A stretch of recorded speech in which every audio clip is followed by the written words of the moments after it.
আপনাদের গোপন রোগের সমাধান নিয়ে হাজির হয়েছি আজ। বিশ্বাস করুন, মাত্র 7 দিন উপশম, বিফলে জরিমানা সহ মূল্য ফেরত।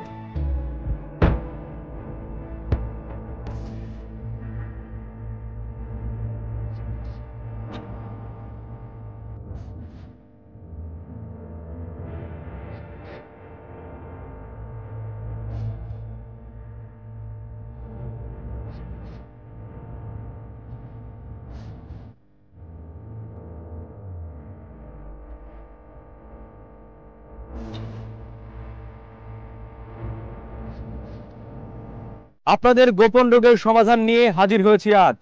বিশ্বাস করুন, মাত্র 7 দিন উপশম, বিফলে জরিমানা সহ মূল্য ফেরত। খটকা লাগছে? একটু সহজ করি।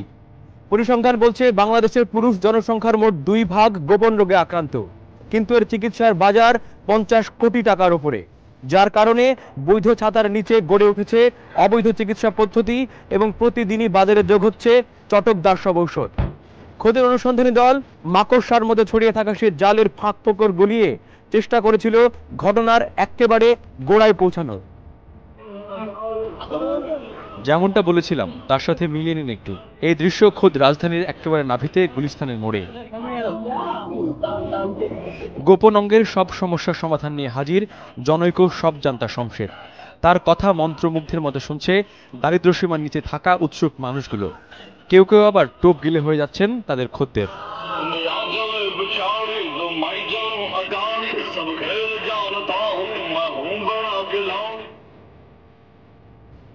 এটা হলো মাকড়সার জালের একেবারে উপরিতলের খবর।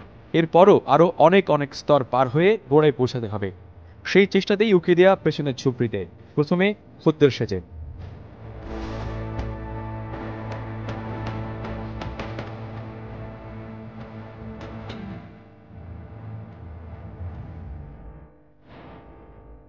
এরপর গোপনে নয়, রীতিমতো সাংবাদিক বেশে।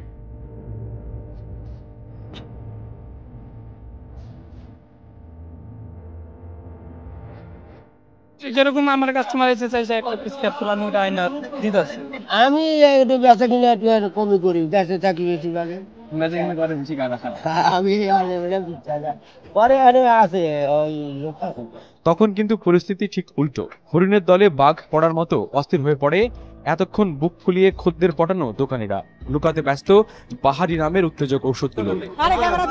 কথা বলেন, এই বীর চলেন, এই যার যার কাছে যান, যার যার কাছে যান ভাই এটা ঘটনার এই দৃশ্যে হঠাৎই আগমন তাদের স্থানীয় ত্রাণকর্তাদের, যারা অবৈধ জায়গায় এই অবৈধ ব্যবসাকে সবসময় সব প্রতিকূল অবস্থা থেকে বাঁচিয়ে রাখে। ক্ষমতার পালাবদলের সঙ্গে সঙ্গে তাদের চেহারা বদলায়, কিন্তু তাদের সেই বড় ভাই উপাধিটি চিরকাল অমরই থেকে যায়। আচ্ছা ঠিক আছে, মিটফুটের লোকেশন আমি এবার একটু এন্টি ক্লাইম্যাক্স। পরিস্থিতি নিয়ন্ত্রণে নেওয়ার জন্য তাদের প্রথম কৌশলটি তারা প্রয়োগ করে। তারা কোন দলের কত বড় পর্যায়ের নেতা সেই পরিচয়টাই শোনায় আমাদের, সাথে ফ্রি একটু চোখ রাঙানি। আমি 36 তবে শেষ পর্যন্ত ক্যামেরার শক্তির কাছে পরাজিত তারা। কাকে কাকে টাকা দিয়ে প্রকাশ্য দিবালোকে এই ব্যবসা ফেঁদে টাকা কামিয়ে নিচ্ছে সেটা গড় গড় করে বলে দেয় তারা।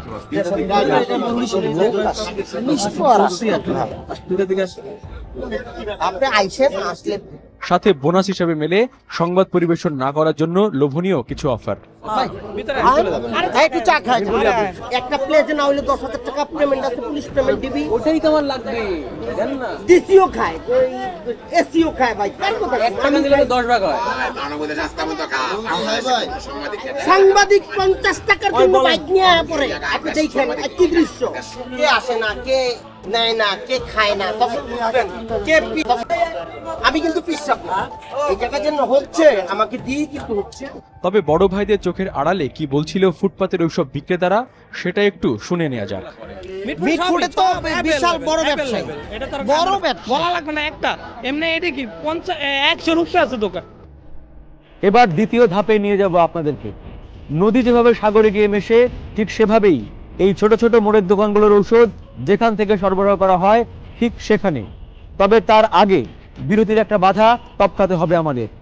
আপনাদের দেয়া কথা অনুযায়ী আমরা এখন যাব ঔষধগুলোর মূল সরবরাহকারীদের কাছে, যেখান থেকে খুচরা কিংবা পাইকারি ভাবে ঔষধগুলো চলে যাচ্ছে নগর বন্দরের কোনায় কোনায়।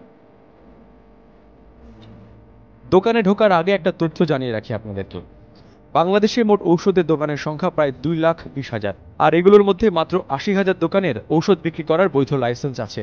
আর বাকি প্রায় 1,40,000 দোকানগুলো কোনো রকম বৈধতা ছাড়াই ওষুধ বিক্রি করছে।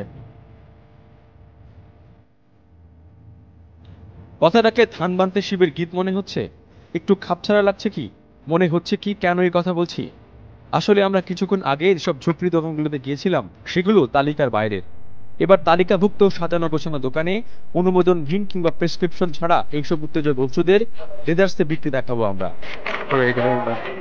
তবে এইখানে ঔষধ পেতে একটু কাঠখড় পোড়াতে হলো। প্রথমে সাধারণ ক্রেতা বেশ কয়েকটি দোকানে ঘুরে ঔষধ কিনতে ব্যর্থ হলাম আমরা।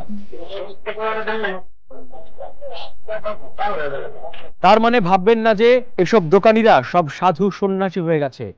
এখানকার বিক্রেতারা একটু বেশি কৌশলী। তারা সরাসরি নন, এসব যৌন উত্তেজক ঔষধ বিক্রি করেন দালালদের মাধ্যমে। তাই আমরাও আর এক কাঠি সরেস হয়ে এক দালালকে হাত করলাম। তারপর তার কাঁধে বন্দুক রেখে গুলি চালানোর চেষ্টা। তবে সবচাইতে ভয়ানক ব্যাপার হলো, এবার ঔষধ কিনতে আমাদেরকে নিয়ে যাওয়া হলো মিটফোর্ড হাসপাতালের নিজস্ব দোকানে। সেখান থেকে একটা চিরকুট নিয়ে রওনা হলাম আমরা। হাসপাতাল থেকে একটু দূরে খান মার্কেটে কোনো রকম প্রেসক্রিপশন কিংবা ডাক্তারি সুপারিশ ছাড়াই আমরা অনায়াসে কিনে ফেললাম উত্তেজক ঔষধ।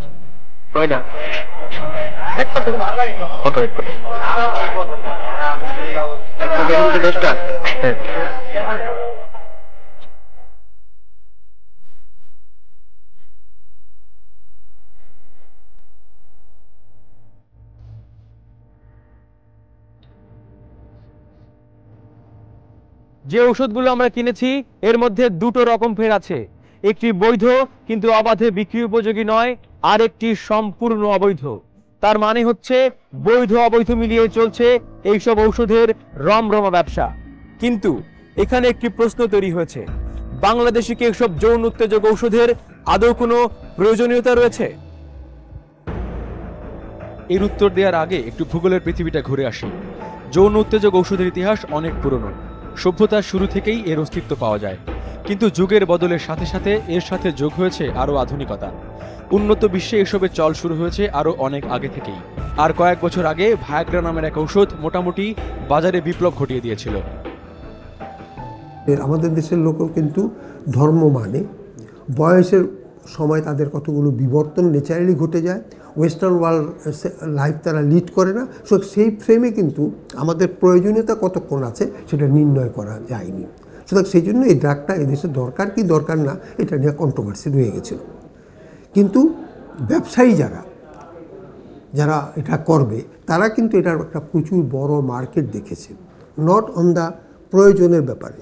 তারা কিন্তু মার্কেটটা দেখছে ওই আন্ডার কারেন্টে এটার কিন্তু একটা মস্ত বড় মার্কেট আছে, and they have we know one.